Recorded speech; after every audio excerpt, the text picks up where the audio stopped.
I will ask the four speakers to come here for the discussion now.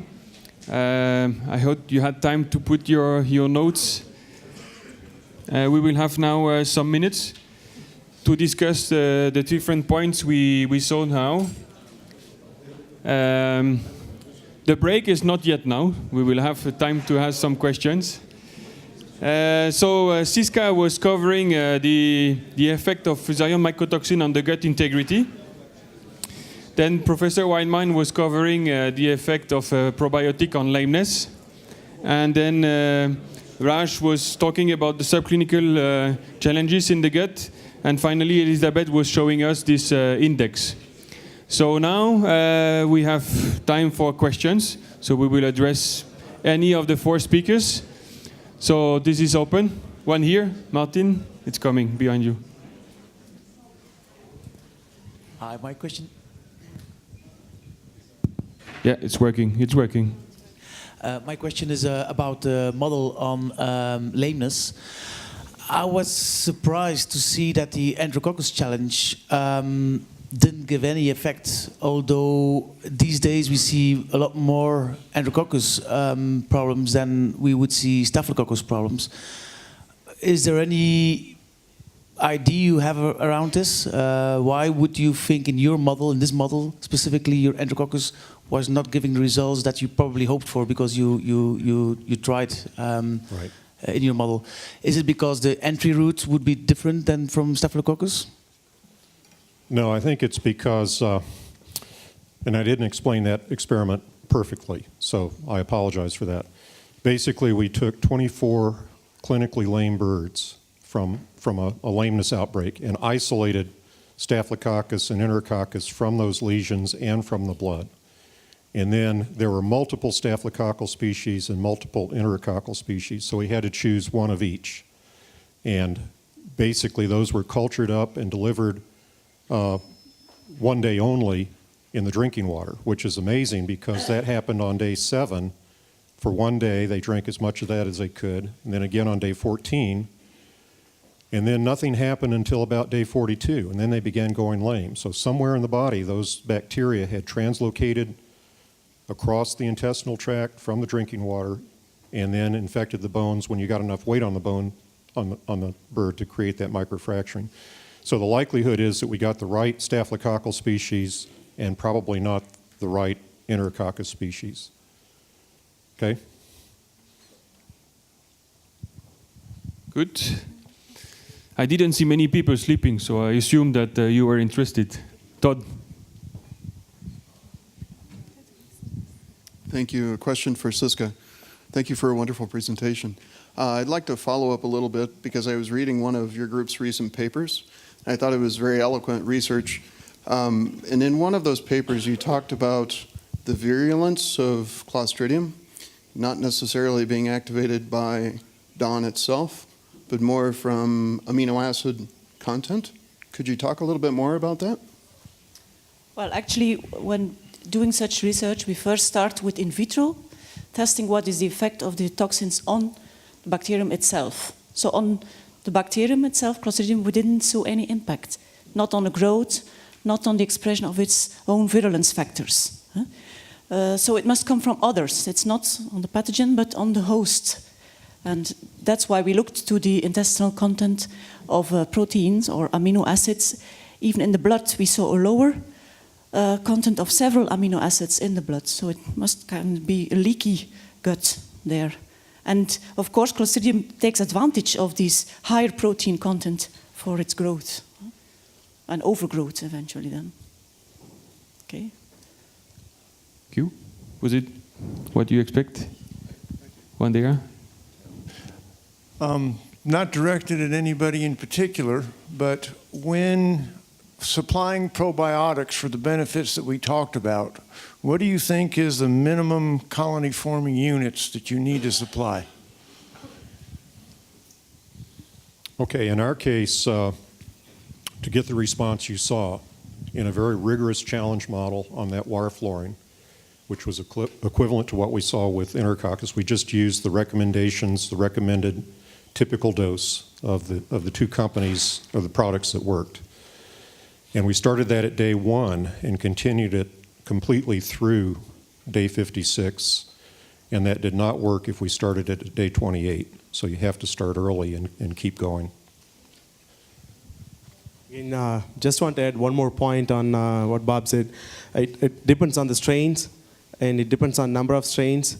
If you use one strain, and if you use multiple strains, and again the compatibility among these strains, if you use more than one strain.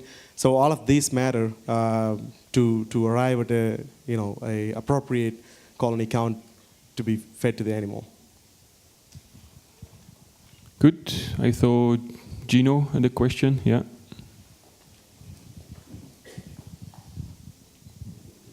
I have a question for Mr. Weideman.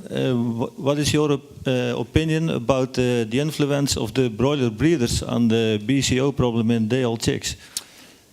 I think that's very important. I don't have any direct information, but the reason that we're having to cull heavily in our model on day 14 is that we can see BCO in the proximal tibia, in the femur, as early as day 4. And people are isolating enterococcus from the spleen in 18-day-old embryos, staphylococcus from the spleen in 18-day-old embryos. The figure that I skipped through shows a clear hatchery impact on this. And lots of the epidemiology in the field seems to implicate hatchery or breeder flock effects. Overheating in the hatchery, for example, is a stressor that we have good solid evidence now will show up around day 42 in this lameness problem. So I think the breeder flock is very important, although we don't have direct evidence of that. Some more here in the middle here.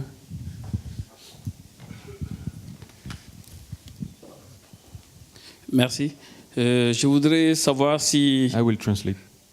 si les acides organiques tamponnés, les acides organiques tamponnés, qui sont utilisés dans des produits comme le biotonique, est-ce que ces acides-là peuvent inactiver en fait les probiotiques ou bien les enzymes qu'on met dans les aliments finis? I will address it to Raj. It's are the buffered organic acids or enzyme organic acids affecting probiotics or enzyme that you put in the feed? So, excuse me. So the question is, would organic acids affect the enzymes or probiotics that we add in the feed, right? Well, it depends. It depends on the concentration. Most of the commercial products that are available and the inclusion level, because it goes from, again, 0.5 kilo per ton to 20 kilos per ton, and it depends on how we use it. Obviously, if we use on a higher concentration, it will. And again, how far the probiotic strains are applied, whether they're covered, whether they're encapsulated, or if they're just, or whether they're spore-forming strains, because their livability also, varies extremely depending on the circumstances, how they're applied and how they're administered. So again, it's more on the context of where we are applying it, but obviously on a higher concentration with acid, yes, there'll be a loss of probiotic and again, loss of enzyme activity. And if you're applying on an appropriate level, on a lower level, there won't be any. Well, there'll be minimal or won't be any. He's getting translation. It's okay. Yeah, he's getting translation. Yes. Some more here, Kilian. Thank you. My question is for Elizabeth Santin. I found this very useful and easy and practical way to measure gut integrity, especially in the field where the condition is not so easy usually day by day. And my question is, to get a good power in this index, how many samples should I take per flock? How many necropsies should I make per flock? Do you have some idea? Yes. And in fact, this program has, I wish have more time to explain this better. But in fact, this program involved not only to make a necropsy as randomized, but we should separate it as a factor. For example, if you have different conditions, like I put here, different management, or you have different structure of house, or you have different people that carry on the birds, every factors that you want to know if they affect or not the gut health or the animal health, we should separate it and take at least 10% of the sample. But the sample is not animal. The sample is that, what I mean, what you call individual inside these populations doesn't need be an animal. But for example, a house or a farm, depending on what kind of homogeneity that you have in the flock. Normally, you use a flock as an individual, and then we should take at least 10% of these, but 10% not the animals, 10% of the flocks that should be analyzed, and you use 5 birds by flock. This is what I recommend. Thank you. One more here. My question to Professor Weidman, following on Gino's question in regards to the source of BCO lameness coming from the breeders. Well, by the use of probiotics from day one, will actually reduce the incidence of these lame birds. Even sometimes we find the old chicks having BCO. Yes. But the obvious implication is that there's vertical transmission. We know vertical transmission occurs for things like salmonella, from the hen through the ovary into the egg, not external contamination, but internal contamination from the breeder hen and then the chick. So that's not unusual, apparently, because people are isolating these bugs from the spleen at 18 days of embryo development. So that means there's significant vertical transmission from the breeder hen through the chick. So it also means that probably we ought to think about probiotics in the breeder hen, but in our research we always started day one newly hatched chicks, and it had a very positive and strong effect there too. So I would say we need to start looking at probiotics in the breeder flock and then continue on day one in the chicks. Yeah. Thank you.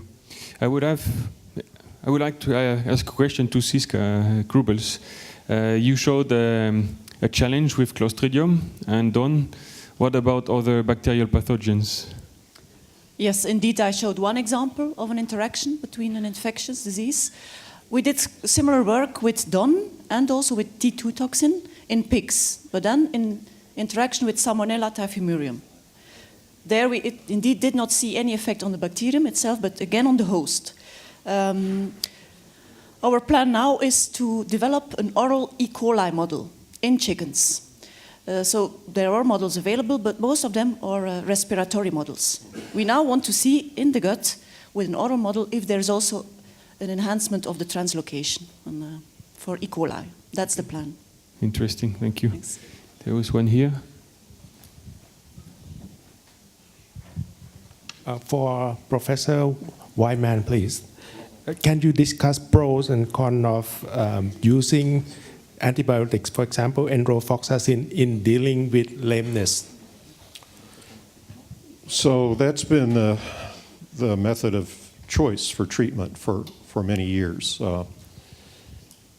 It's becoming unfashionable in the United States and I guess in the EU as well to use antibiotics. So we're looking for alternative methods now.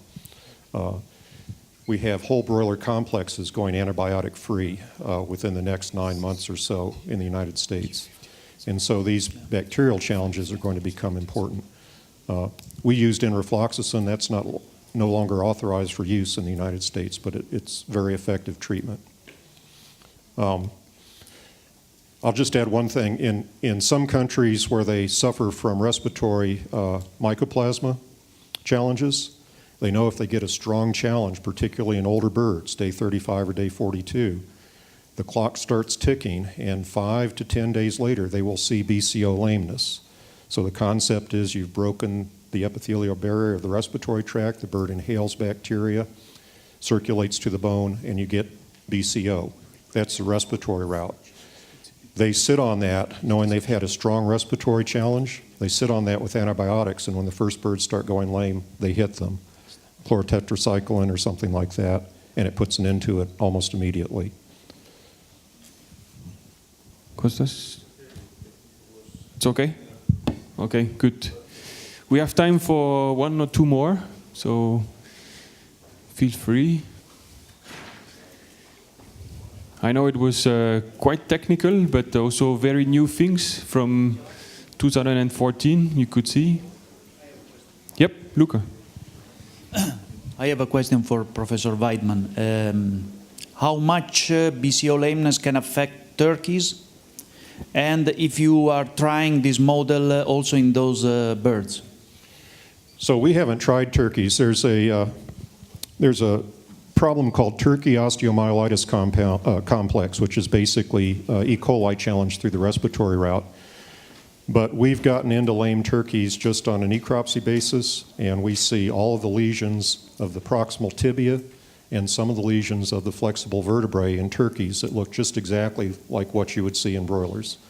The femoral head seems to be protected in turkeys, and we're not quite clear why that is. We don't see a lot of femoral head lesions, but proximal tibial lesions and vertebral lesions are fairly easy to find in lame birds. The problem with turkeys is you don't know they're lame. They last about half a day before the other birds beat them up and take them down, and then they're dead. So you have to find birds that have been picked on already by their flock mates in order to find these lesions. Thank you. Please give a big hand to our four speakers this afternoon.